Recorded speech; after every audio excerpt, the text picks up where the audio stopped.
हिंदी निबंध unit 9 UGC net की अगर आप तैयारी कर रहे हैं या फिर एमपी सेट असिस्टेंट प्रोफेसर, तो हम हिंदी निबंध जो कि यूनिट 9 में हमारे सिलेबस में लगा हुआ है, शिव शंभू के चिट्ठे बाल मुकुंद गुप्त जी के द्वारा लिखा गया है, इसको आज पढ़ेंगे। उम्मीद करती हूँ कि जो भी आपके पेपर के लिए इम्पोर्टेंट पॉइंट है वो सब यहाँ पर आपको मिल जाएंगे। तो चलिए पूरी वीडियो ज़रूर देख लेना। आपसे सभी से रिक्वेस्ट है, अगर नए हो तो चैनल को सब्सक्राइब ज़रूर कर लेना, लाइक कर देना और टेलीग्राम चैनल को ज्वाइन कर लेना, वहाँ पर आपको पीडीएफ मिल जाएगी। तो शिव शंभू के चिट्ठे लिखे हैं बाल मुकुंद गुप्त जी ने। शिव शंभू के चिट्ठे भारत मित्र पत्रिका में, ठीक है, किस पत्रिका में प्रकाशित हुआ था? तो भारत मित्र नामक पत्रिका में 11 अप्रैल, ठीक है, समय याद रखना, 11 अप्रैल 1903 ईस्वी से 1 मार्च 1907 ईस्वी तक ये प्रकाशित हुए थे। अच्छा, इसमें एक चीज़ और है कि 11 अप्रैल 1903 से 1905 तक, कहीं-कहीं आपको 1905 भी देखने को मिलेगा, क्योंकि 1905 तक इन्होंने निकाले थे और बाद में जो 2 पत्र थे वो लॉर्ड मिंटो के नाम से बाद में निकाले थे, जो कि 1907 तक निकले थे। ठीक है? तो भारत मित्र पत्रिका में प्रकाशित हुए थे। पत्रिका का नाम याद रख लेना, बहुत बार पूछा जाता है। इस दौरान भारत मित्र के जो संपादक थे वो स्वयं बाल मुकुंद गुप्ती थे, ये भी ध्यान रखना, ठीक है? आगे व्यंग्य विनोद की सजीव शैली में ये जो पत्र हैं वो लिखे गए हैं। व्यंग्य विनोद की सजीव शैली है। लॉर्ड कर्जन उस समय, आप जानते ही हैं कि 1905 में जो बंग-भंग विभाजन हुआ था, यानी कि बंगाल का, उस वक़्त कौन था? कर्जन साहब थे, जो यहाँ के जो गवर्नर थे। तो लॉर्ड कर्जन के शासनकाल में भारतीय जनता की दुर्दशा को प्रकट करने के लिए ये 8 चिट्ठे लिखे गए थे। कितने लिखे गए थे? टोटल 8 चिट्ठे लिखे गए थे। कलकत्ता की शासन व्यवस्था को व्यंग्य के माध्यम से दर्शाया गया है। कलकत्ता की जो उस वक़्त की जो शासन व्यवस्था थी, उस पर व्यंग्य यहाँ पर किया गया है। शिव शंभू के चिट्ठे नामक निबंध में बाल मुकुंद गुप्त ने अंग्रेजी शासन की आलोचना की है, क्योंकि अंग्रेजी शासन के दौरान ये लिखे गए थे और ये निबंध प्रतीकात्मक शैली में लिखे गए हैं। इस निबंध की शुरुआत एक स्वप्न के ज़रिए से होती है। इस निबंध की जो शुरुआत है वो किससे होती है? वो एक स्वप्न के ज़रिए से होती है। जो शुरुआत होती है ना किसी भी गद्य विधा की, वो बहुत इम्पोर्टेंट है, पूछा जाता है। आगे ये जो चिट्ठी है वो शिव शंभू शर्मा के नाम से लिखे गए हैं। पत्र शैली में लिखे गए हैं, यानी कि उस भारत मित्र पत्रिका में छपे थे और पत्र शैली में, ठीक है? ये जो शिव शंभू शर्मा नाम से कोई पत्र लिखता है किसको? कर्जन के नाम से या फिर किसी और के नाम से, आगे देखेंगे हम किस-किस के नाम से लिखे गए थे। शिव शंभू परतंत्र देश का नागरिक है। इसमें बताया गया है कि शिव शंभू नाम का एक पात्र है ना? जो कि पत्र लिखता है और वो परतंत्र देश का नागरिक है, बिल्कुल। उस वक़्त हमारा देश परतंत्र ही था, ठीक है? दूसरे के गुलाम था और मन बदलाव के लिए वह भांग का सेवन करने लगता है, इम्पोर्टेंट पॉइंट है। किसका सेवन करता है शिव शंभू? तो भांग का सेवन करने लगता है। आगे कहते हैं, आगे है इसमें, राजकमल प्रकाशन द्वारा सन 1988 ईस्वी में पहली बार प्रकाशित इस पुस्तक के प्रकाशकीय में सूचना दी गई है कि ये सभी चिट्ठे और खत सन 1903 से लेकर 1907 के दौरान भारत मित्र में प्रकाशित हुए थे, जिसका संपादन स्वयं बाल मुकुंद गुप्त कर रहे थे। ये हमें कब पता चला है कि ये चिट्ठे कब से कब तक चले और किसमें पत्रिका में प्रकाशित हुए थे? तो ये 1988 में राजकमल प्रकाशन से हमें ये पता चला है। उसमें लिखा गया था कि ये जो चिट्ठे हैं, ये कब से कब तक लिखे गए, 1903 से 7 तक लिखे गए, राजकमल प्रकाशन के द्वारा बताया गया है और ये भारत मित्र पत्रिका में प्रकाशित हुए थे। राजकमल प्रकाशन से प्रकाशित संग्रह के प्रकाशकीय में यह भी सूचना दी गई है कि इनमें से 8 चिट्ठे लॉर्ड कर्जन के नाम से लिखे गए थे और 2 लॉर्ड मिंटो के नाम से लिखे गए थे।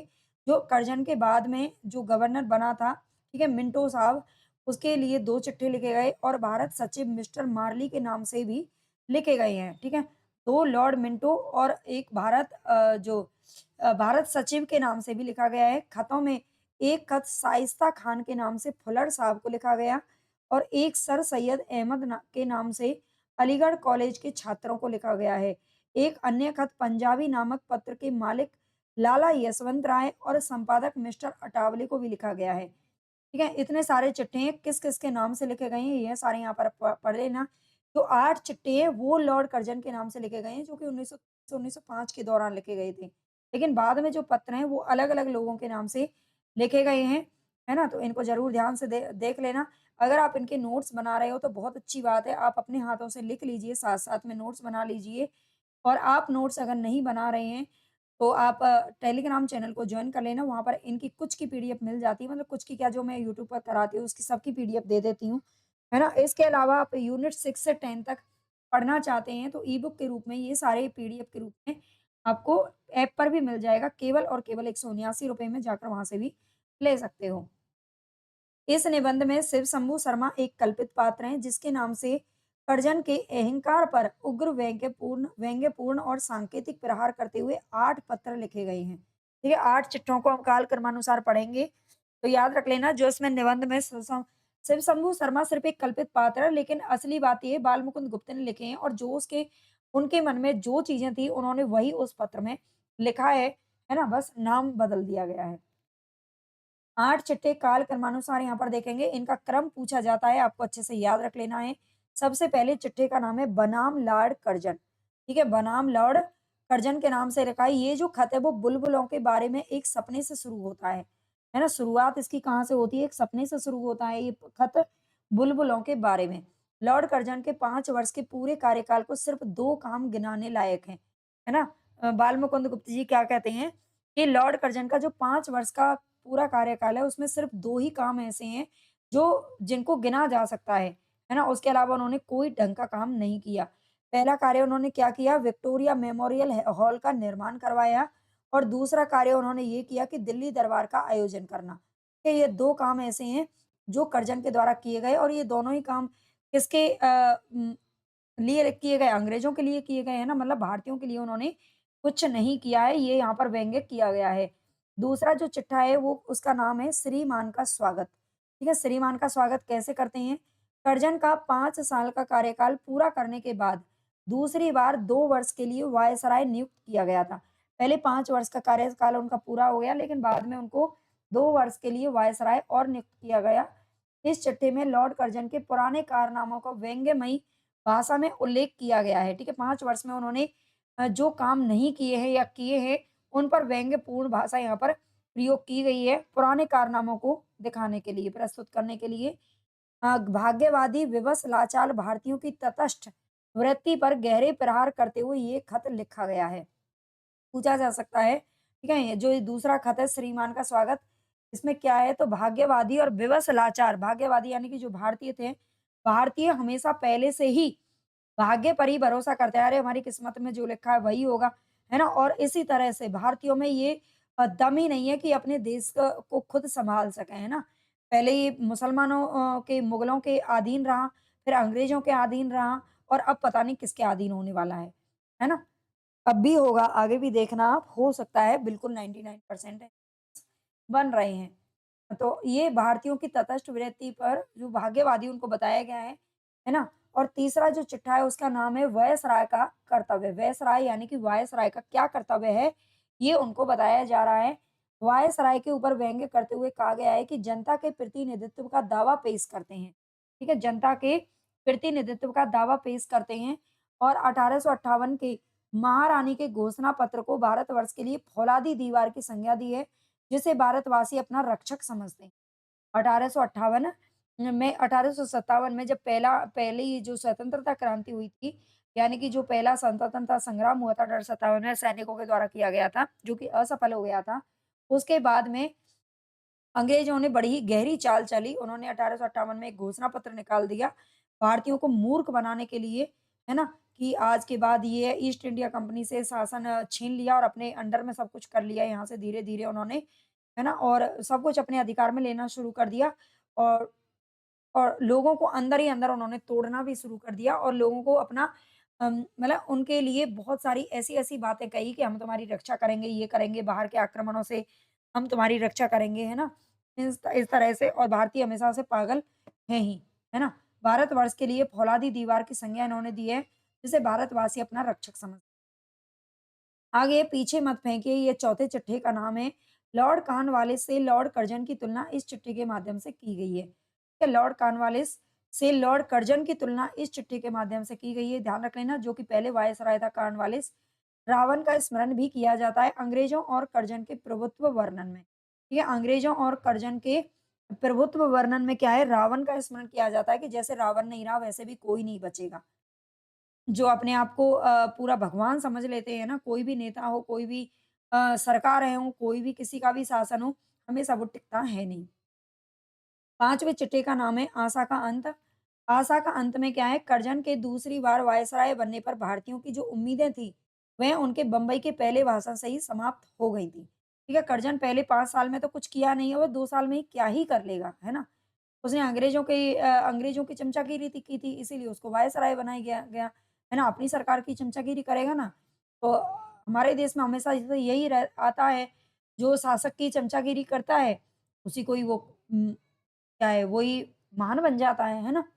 तो बम्बई के जो उसने पहला भाषण दिया, उसी से दोबारा से जो लोगों को ये उम्मीद थी कि इस बार 2 सालों में बहुत कुछ कर जाएगा, है ना?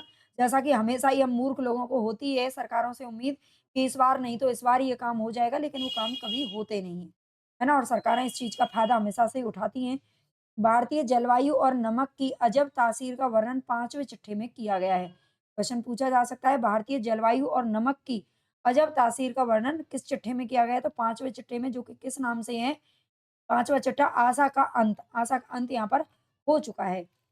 करजन ने करजन ने अकाल को अनदेखा कर दिल्ली दरबार आयोजित किया, बिल्कुल वैसा ही हमारे जो होता ही आया है ना? अकाल को अनदेखा किया, अकाल पड़ रहा था उस समय, लेकिन फिर भी दिल्ली दरबार को आयोजित किया, है ना? जैसा कि होता ही हमारे देश में चुनाव रुकते नहीं है, चाहे कोरोना आ जाए, चाहे स्कूल बंद हो जाएँ, चाहे कुछ भी बंद हो जाए, है ना? शिक्षा बंद हो सकती है, घर में खाना पकाना बंद हो सकता है, लेकिन चुनाव बंद नहीं होते हैं, है ना? उसी प्रकार यहाँ पर ये दिल्ली दरबार ज़रूर लगा था, क्योंकि उससे उनका फ़ायदा था सरकार का। बहुत से पदों को अंग्रेज़ों के लिए आरक्षित, जो सरकार के लिए जो फ़ायदे की चीज़ें होती है ना, वो बंद नहीं होती, वो काम चलते रहते हैं, रेगुलर चलते हैं, है ना? उसमें ना कोरोना होता है, ना उसमें कोई बीमार होता है, ना उसमें किसी को कैंसर होता है, ना टीबी होता है, ना कुछ होता है। लेकिन जो आम जनता के फ़ायदे के लिए जो चीज़ें होती हैं, वो रुक जाती हैं। तो वही यहाँ पर यही कर्जन ने किया था। महारानी विक्टोरिया को भारतीय माता तुल्य समझते हैं, ठीक है?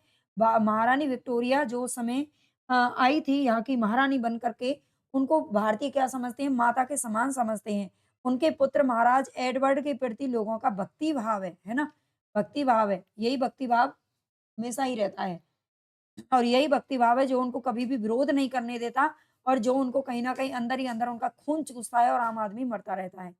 आप लोग ये कहोगे कि मैडम मतलब पढ़ा रही हैं साथ-साथ में कुछ चीज़ों पर, हाँ, देखो हमारा खून तो वाक़ई में जलता ही है।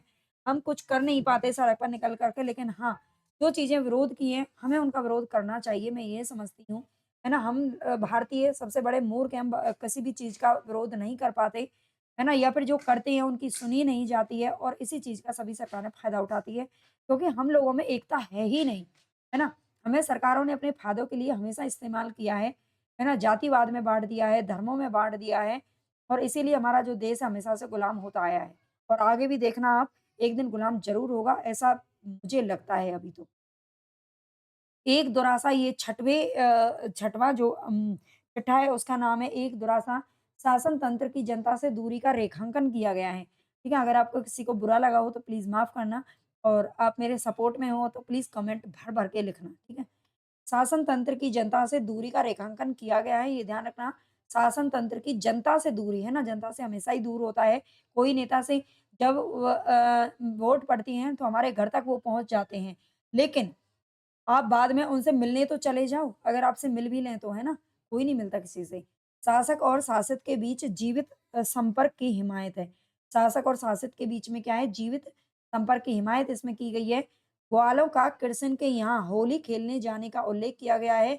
चलो आज खेलें होली कन्हैया घर। ठीक है? गीत के माध्यम से ये किया गया है। आगे विदाई संभाषण 7वें चिट्ठी का नाम है। इन चिट्ठों का नाम पूछा जा सकता है, ठीक है? जंगी लाट किचनर से विरोध इसमें दिखाया गया है, क्वेश्चन पूछा जा चुका है, तथा त्याग पत्र की स्वीकारोक्ति के बाद कर्जन के शासन का अंत दिखाया गया है। सर्वशक्तिमान होने के बावजूद सत्ता के साथ शासक का संबंध अस्थायी ही होता है ना? चाहे कितना भी सर्वशक्तिमान कोई हो, लेकिन सत्ता के साथ में शासक का जो संबंध है वो अस्थायी होता है, टेम्पोरेरी होता है हमेशा के लिए। नर सुल्तान नामक राजकुमार की कथा का उल्लेख इसमें किया गया है, जिसके गीत गाए जाते हैं। ठीक है? नर सुल्तान नामक राजकुमार की कथा का उल्लेख किस चिट्ठे में किया गया है? तो 7वें में किया गया है, विदाई संभाषण में। आगे 8वां है 8वें चिट्ठे का नाम आता है बंग विच्छेद। बंग विच्छेद में क्या है, 16 अक्टूबर 1905 को बंगाल का विभाजन का उल्लेख इसमें किया गया है। सत्ता की जन विरोधी नीतियों की असफलता का जयघोष इसमें किया गया है। ठीक है, सत्ता की जन विरोधी जो नीतियां हैं, उसकी असफलता का जयघोष भी यहाँ पर हुआ है। बंगाल विभाजन की तुगलक के राजधानी बदलने के फैसले से तुलना की गई है। प्रमुख उदाहरण इसमें देख लेते हैं। बनाम लाड कर्जन यानी कि जो पहला चिट्ठा है, उसकी कुछ-कुछ इंपॉर्टेंट पॉइंट हैं। बुलबुल पकड़ने की नाना प्रकार की कल्पनाएँ, मन ही मन में करता हुआ बालक शिव शंभू सो गया। ठीक है? 1 सेकंड रुकिए भाई, थोड़ा-सा पानी।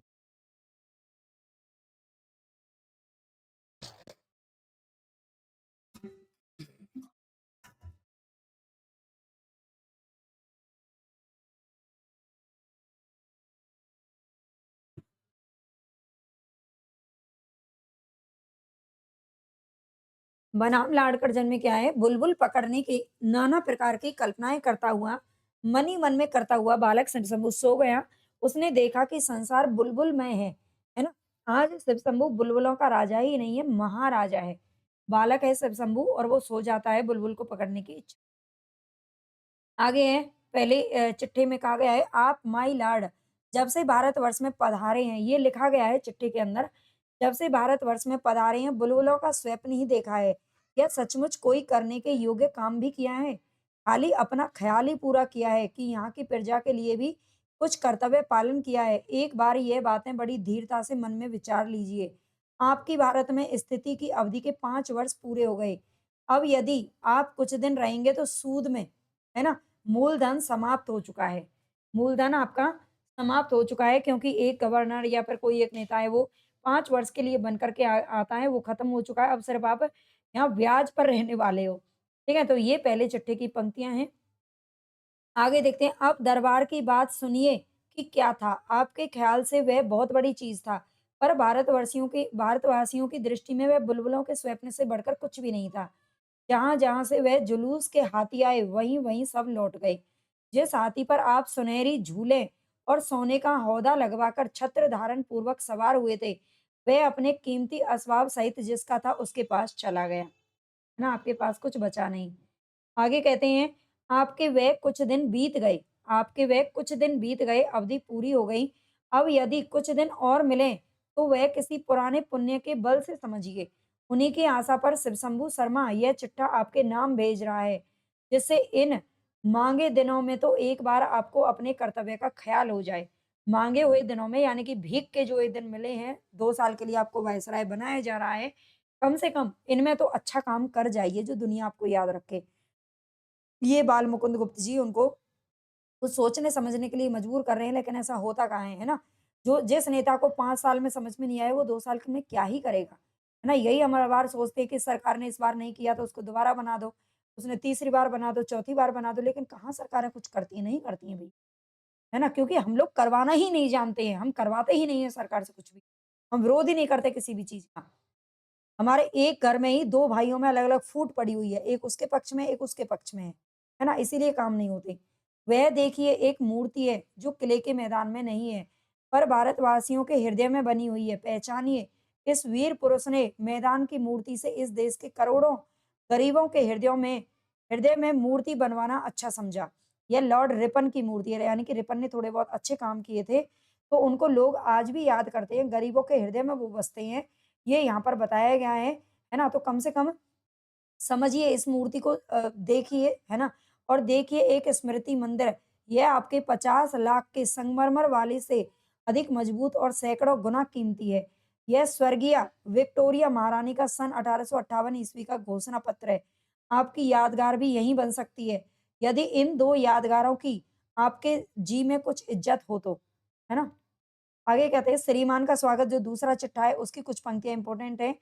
जो अटल है वह टल नहीं सकता, जो होनहार है वह होकर रहता है। इसी से फिर 2 वर्ष के लिए भारत के वायसराय और गवर्नर जनरल होकर लॉर्ड कर्जन आते हैं। आगे कहते हैं उन्होंने पृथ्वीराज जयचंद की तबाही देखी, मुसलमानों की बादशाही देखी, अकबर बीरबल खाने खाना और तानसेन देखे, शाहजहानी तख्त हाउस और शाही जुलूस देखे, फिर वही तख्त नादिर को उठाकर ले जाते देखा। शिवाजी और औरंगजेब देखे, क्लाइव और हेस्टिंगस से वीर अंग्रेज देखे। देखते-देखते बड़े शौक से लॉर्ड कर्जन का हाथियों का जुलूस और दिल्ली दरबार भी देखा। यहाँ पर ये बता रहे हैं कि इतनी सारी चीज़ें देख ली हैं जनता ने, लेकिन कोई भी हमेशा के लिए परमानेंट यहाँ नहीं होके आता है ना? इसलिए कर लीजिए, कुछ अच्छे काम कर लीजिए। तीसरा चिट्ठा है वायसराय का कर्तव्य। इसमें क्या कहते हैं लेखक, माई लॉर्ड आपने इस देश में फिर पदार्पण किया है। इससे यह भूमि कृतार्थ हुई। विद्वान, बुद्धिमान और विचारशील पुरुषों के चरण जिस भूमि पर पड़ते हैं वे तीर्थ बन जाती है। आप में उक्त 3 गुणों के सिवा चौथा गुण राजशक्ति का है। मतलब ये 3 गुण तो है नहीं, ना आप विद्वान हो, ना बुद्धिमान हो, ना ही विचारशील हो। लेकिन हाँ, राजशक्ति, राजभक्ति का गुण ज़रूर है ना, राजशक्ति या राजभक्ति, है ना? राजा की जो शक्ति मिली हुई है आपको, वो आपके पास गुण है, वरना कुछ भी नहीं है। अतः आपके श्री चरण स्पर्श से भारत भूमि तीर्थ से भी कुछ बढ़कर बन गई है। आगे कहते हैं आज 46 साल हो गए, वह दीवार अटल अचल खड़ी हुई है, वह स्वर्गीय महारानी का घोषणा पत्र है ना? घोषणा पत्र को क्या कहते हैं? दीवार, स्वर्गीय महारानी के जो घोषणा पत्र है उसको फौलादी दीवार की संज्ञा दी गई है यहाँ पर लेखक के द्वारा। और वो कहते हैं कि वो दीवार आज भी अटल और अचल बनी हुई है, जो 1 नवंबर 1858 ईस्वी को कैनिंग महोदय ने सुनाया था। कैनिंग, लॉर्ड कैनिंग उस समय का गवर्नर जनरल था। 1857 में जब क्रांति हुई थी तो उस समय कैनिंग साहब थे। ठीक है, कैनिंग था और कैनिंग ने ही 1858 में जो महारानी विक्टोरिया का जो घोषणा पत्र आया था, लोगों को जो उनके नियम वगैरह, कानून वगैरह नए बनाए गए थे, उनको पढ़ कर के सुनाया था। ना यहाँ पर इसी चीज़ की चर्चा की गई है। वही भारतवर्ष के लिए फौलादी दीवार है, वही दीवार भारत की रक्षा करती है। उसी दीवार को भारतवर्षीय अपना रक्षक समझते हैं। आगे कहते हैं यह वह देश है जहाँ की प्रजा एक रामचंद्र के राज तिलक पाने के आनंद में व्यस्त थी और अगले ही दिन अचानक रामचंद्र वन को चले तो रोती रोती उनके पीछे जा रही थी। भरत को उस प्रजा का मन प्रसन्न करने के लिए कोई भारी दरबार नहीं करना पड़ा, हाथियों का जुलूस नहीं निकालना पड़ा, बरंच दौड़कर वन में जाना पड़ा था और रामचंद्र को फिर अयोध्या में लाने का यत्न करना पड़ा। जब वह नहीं आए तो उनकी खड़ाऊ को सिर पर धरकर अयोध्या तक लेके आए और खड़ाऊओं को राज सिंहासन पर रखकर स्वयं 14 साल तक वलकल धारण करके, वलकल यानी कि वनवासी का रूप धारण करके उनकी सेवा करते रहे। तब प्रजा ने समझा कि भरत अयोध्या का शासन करने के योग्य है। आगे पीछे मत फेंकिए, ये इसका जो अगला चिट्ठा है उसमें क्या कहते हैं, जुलाई सन 1805 में लॉर्ड कॉर्नवालिस दूसरी बार भारत के गवर्नर जनरल होकर कलकत्ता में पधारे थे, ठीक है? 1805 की बात है। कॉर्नवालिस जब पधारे थे, उस समय ईस्ट इंडिया कंपनी की सरकार पर चारों ओर से चिंताओं की भरमार हो रही थी। आगे कहते हैं संसार में अब अंग्रेजी प्रताप अखंड है। ठीक है, संसार में अब अंग्रेजी प्रताप अखंड है। भारत के राजा अब आपके हुक्म के बंदे हैं। उनको लेकर चाहे जुलूस निकालिए, चाहे दरबार बनाकर सलाम करवाइए। उन्हें चाहे विलायत भिजवाइए, जो चाहे सो कीजिए, वह आपके लिए हाजिर है ना? मतलब भारतीयों की चापलूसी पर या भारतीयों का जो गुलामी है ना, उस पर यहाँ पर व्यंग्य किया गया है। आगे कहते हैं जिस जाति से पुरानी कोई जाति इस धराधाम पर मौजूद नहीं, जो 1000 साल से अधिक की घोर परधीनता सहकर भी लुप्त नहीं हुई, जीती है, जिसकी पुरानी सभ्यता और विद्या की आलोचना करके विद्वान और बुद्धिमान लोग आज भी मुग्ध होते हैं, जिससे सदियों इस पृथ्वी पर अखंड शासन करके सभ्यता और मनुष्यत्व का प्रचार किया, वह जाति क्या पीछे हटाने और धूल में मिला देने के योग्य है? आप जैसे उच्च श्रेणी के विद्वान के जी में यह बात कैसे समाई कि भारतवासी बहुत से काम करने के योग्य नहीं है और उनको आपके सजातीय ही कर सकते हैं। आप परीक्षा करके देखिए कि भारतवासी सचमुच उन ऊंचे से ऊंचे कामों को कर सकते हैं या नहीं, जिनको आपके सजातीय कर सकते हैं। सजातीय यानी कि आपके जाति वाले कर सकते हैं। किंतु इस संसार के आरंभ में बड़ा भारी पार्थक्य होने पर भी अंत में बड़ी भारी एकता है। ये सारी पंक्तियाँ किस चिट्ठे की कौन-सी पंक्ति है इसको भी याद रख लेना है और किस निबंध से ली गई है ये भी याद रख लेना है, किस लेखक की है ये भी याद रख लेना है ना? घुमा-फिरा कर के अलग-अलग तरीके से प्रश्न पूछे जाते हैं। आगे विक्रम, अशोक, अकबर की यह भूमि साथ नहीं गई, ठीक है? यानी कि इतने बड़े-बड़े नेता हुए, इतने बड़े-बड़े राजा-महाराजा आए, लेकिन सब चले गए, कोई साथ कुछ नहीं लेके गया। औरंगजेब, अलाउद्दीन इसे मुट्ठी में दबाकर नहीं रख सके। महमूद, तैमूर और नादिर इसे लूट के माल के साथ ऊँटों और हथियारों पर लाद कर नहीं ले जा सके। आगे भी यह किसी के साथ नहीं जावेगी, चाहे कोई कितना ही मजबूती क्यों ना करे। इस समय भगवान से इसे एक और ही जाति के हाथ में अर्पण किया है, जिसकी बुद्धि, विद्या और प्रताप का संसार भर में डंका बज रहा है, यानी कि अंग्रेजों के अर्पण। माय लॉर्ड, उसी जाति की ओर से आप इस देश की 30 करोड़ प्रजा के शासक हैं। उस वक्त यहाँ की जो जनता थी वो कितनी थी? 30 करोड़, लेकिन आज 150 करोड़ से भी शायद ऊपर हो चुकी है। आगे है, अब यह विचारना आप ही के जिम्मे है कि इस देश की प्रजा के साथ आपका क्या कर्तव्य है। हजार साल से यह प्रजा गिरी दशा में है। अ, गिरी दशा में हजारों साल से ये जो प्रजा वो गिरी हुई दशा में है। क्या आप चाहते हैं कि यह और भी 50 साल गिरती चली जावे? कितना समझाने का प्रयास किया है बाल मुकुंद गुप्त जी ने, लेकिन कहाँ सुधरते हैं ये नेता, है ना? आशा का अंत, 5वां इसका जो चिट्ठा है उसमें लिखा हुआ है, माय लॉर्ड, इस देश का नमक यहाँ की जलवायु का साथ देता है ना? यहाँ पर नमक और जलवायु का वर्णन किया गया है, क्योंकि उसी जलवायु से उसका जन्म हुआ है, उसकी तासीर भी साथ-साथ होती रही।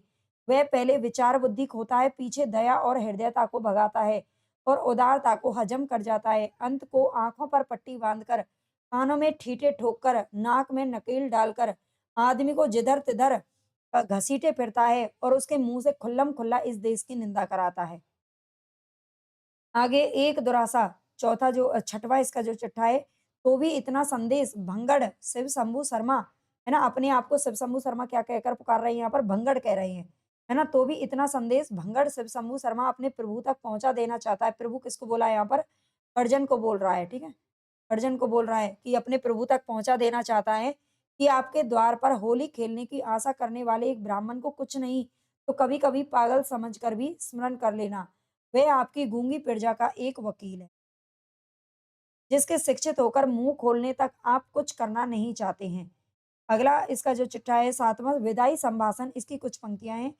विछड़न समय बड़ा करुण उत्पादक होता है, बड़ा पवित्र, बड़ा निर्मल और बड़ा कोमल होता है। विछड़न, है ना? विदाई संभाषण, विदाई जब होती है, जब कोई इंसान किसी से बिछड़ता है तो वो जो समय है वो बड़ा ही करुणा भरा होता है। वैर भाव छूटकर शांत रस का आविर्भाव उस समय हो जाता है। आगे है, कृपा करके बतलाइए क्या कर्तव्य आप इस देश की प्रजा के साथ पालन करके चले, या आंख बंद करके मनमानी हुक्म चलाना और किसी की कुछ ना सुनने का नाम ही शासन है। आगे बंग विच्छेद पर चर्चा की गई है।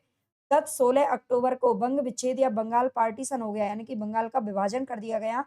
पूर्व बंगाल और आसाम का नया प्रांत बनाकर हमारे महाप्रभु माय लॉर्ड इंग्लैंड के महान राज प्रतिनिधि का तुगलकाबाद आबाद हो गया। तुगलकाबाद यानी कि तुगलक जो थे उससे यहाँ पर तुलना की गई है।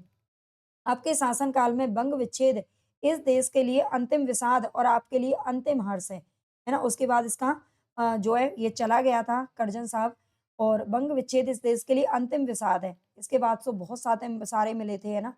आगे कहते हैं, सैकड़ों राजा जिसे अपनी-अपनी समझकर चले गए, परंतु वह किसी के भी साथ नहीं गई, अपनी-अपनी भूमि समझ करके। ऐसी पृथ्वी के पाने से क्या राजाओं को अभिमान करना चाहिए?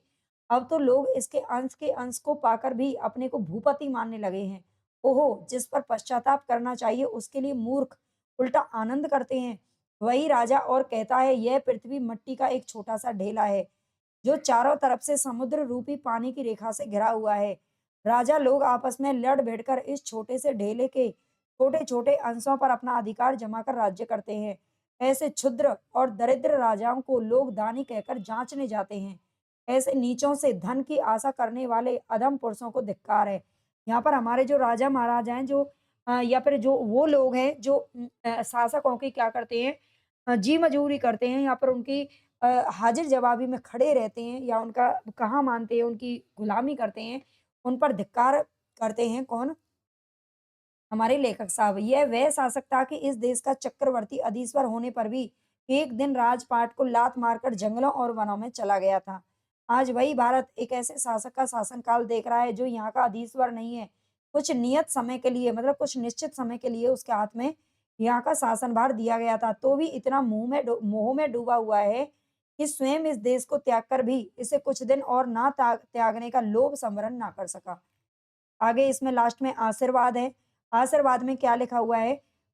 वह और कोई नहीं थे, यदुवंशी महाराज वसुदेव थे और नवजात शिशु कृष्ण थे। उसी को उस कठिन दशा में, उस भयानक काली रात में वह गोकुल पहुँचाने जाते हैं। कैसा कठिन समय था। पर दृढ़ता सब विपदाओं को जीत लेती है, सब कठिनाइयों को सुगम कर देती है।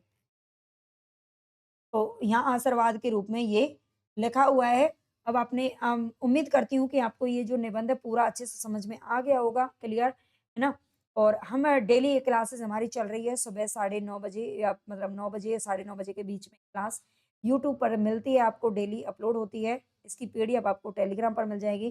कंप्लीट पीडीएफ आपको चाहिए 6 से 10 तक, तो आप जाकर के एप्लीकेशन से ले सकते हैं, केवल ₹179 में पूरी पीडीएफ पूरा ई-बुक के रूप में आपको मिल जाएगी। और आप घर तक मँगवाना चाहते हैं, तो 6 से 10 तक का जो पूरा नोट्स है वो आपको मिल जाएगा। आप ₹600 में ये घर तक भी मँगवा सकते हैं, है ना? ₹500 का ये नोट्स है और ₹106 इसमें डिलीवरी चार्ज लगता है। ₹106 तो आस-पास का है, बहुत ज़्यादा दूर तक ज़्यादा भी लगता है। तो आप मँगवाना चाहें तो मँगवा सकते हैं। इसके अलावा आप हिंदी साहित्य का कंप्लीट नोट्स लेना चाहते हैं, तो भी आप मुझे संपर्क कर सकते हैं। धन्यवाद।